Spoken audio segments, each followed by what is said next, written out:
നടൻ ഹരിമുരളി മരിച്ച നിലയിൽ എന്ന വാർത്തയാണ് ഇപ്പോൾ വരുന്നത്. സിനിമാ സീരിയൽ താരമാണ്. പയ്യന്നൂർ അന്നൂരിലെ വീട്ടിലാണ് മരിച്ച നിലയിൽ കണ്ടെത്തിയത്. വിവരങ്ങളുമായി സന്തോഷ് കൂടി നമ്മളോടൊപ്പം ചേരുകയാണ് കണ്ണൂരിൽ നിന്ന്. സന്തോഷ്, പയ്യന്നൂർ അന്നൂരിലെ വീട്ടിൽ അദ്ദേഹത്തെ മരിച്ച നിലയിൽ കണ്ടെത്തുകയായിരുന്നു. എന്താണ് ഇപ്പോൾ നമുക്ക് പ്രാഥമികമായി അറിയാൻ കഴിയുന്നത്?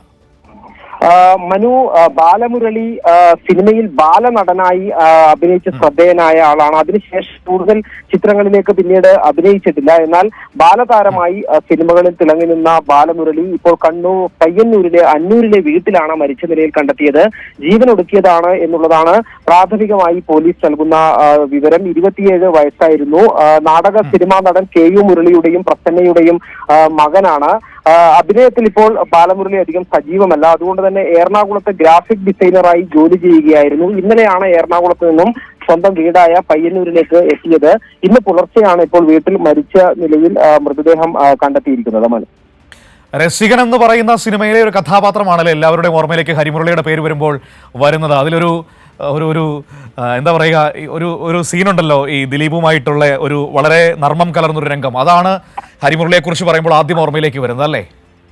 തീർച്ചയായും ഹരിമുരളിയുടെ ഏറ്റവും ശ്രദ്ധേയ വേഷം അതുതന്നെയാണ്. 4.5 വയസ്സ് മാത്രം പ്രായമുണ്ടായിരുന്നപ്പോഴാണ് ഈ സിനിമയിൽ മുരളി അഭിനയിക്കുന്നത്. 4.5 വയസ്സ് മാത്രം പ്രായമുള്ള കുഞ്ഞു ബാലതാരമായി ദിലീപിനൊപ്പം രസികനിൽ അഭിനയിച്ച് പ്രേക്ഷക ശ്രദ്ധ നേടിയിരുന്നു. ഇപ്പോഴും എല്ലാവരും ജനങ്ങൾക്കിടയിലെല്ലാം ഇപ്പോഴും ഹരിമുരളിയെ കുറിച്ച് പറയുമ്പോൾ നമ്മുടെ ഓർമ്മയിലേക്ക് വരുന്ന ആ ഒരു സീനാണ്. ഇപ്പോഴും അത് മറന്നിട്ടില്ല. അതിനൊരു നല്ലൊരു അത് കാണുമ്പോൾ ഇപ്പോഴും നമുക്കൊരു ഫ്രഷ്നെസ് ഫീൽ ചെയ്യും. തീർച്ചയായും അത് തന്നെയാണ് ഹരിമുരളിയുടെ ഏറ്റവും ശ്രദ്ധേയമായ വേഷം. അത് തന്നെയാണ് ഇപ്പോഴും നമുക്ക് എല്ലാവരും ഓർത്തു വെക്കുന്ന ആ ഒരു വേഷവും ആ ബാലതാരമായി അഭിനയിച്ച രസികനിലെ ആ ഒരു ശ്രദ്ധേയമായ കഥാപാത്രമാണ്. അതിനുശേഷം രസികന് ശേഷം അണ്ണൻ തമ്പി, മാടമ്പി, ഡോൺ, പട്ടണത്തിൽ ഭൂതം, ഉലകം ചുറ്റും, വാലിബൻ തുടങ്ങി 15ഓളം സിനിമകളിൽ ബാലതാരമായി തന്നെ അഭിനയിച്ചിരുന്നു. കുട്ടിച്ചാത്തൻ, കായംകുളം കൊച്ചുണ്ണി തുടങ്ങിയ 40ഓളം സീരിയലുകളിലും അഭിനയിച്ചിരുന്നു. അതോടൊപ്പം തന്നെ അതിനുശേഷം ഇപ്പോൾ കുറച്ചുനാളായി അഭിനയത്തിൽ നിന്നും പൂർണ്ണമായി വിട്ടുനിൽക്കുകയും ഇപ്പോൾ ഗ്രാഫിക് ഡിസൈനർ ജോലി ചെയ്യുകയാണ്. ഇന്നലെ വൈകുന്നേരമാണ് പയ്യന്നൂരിലെ വീട്ടിലെത്തിയത്.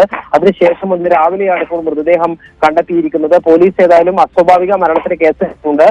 ഇപ്പോൾ ഈ ജീവനൊടുക്കിയതാണ് എന്നുള്ളതാണ് പ്രാഥമികമായി പോലീസ് നൽകുന്ന വിവരം.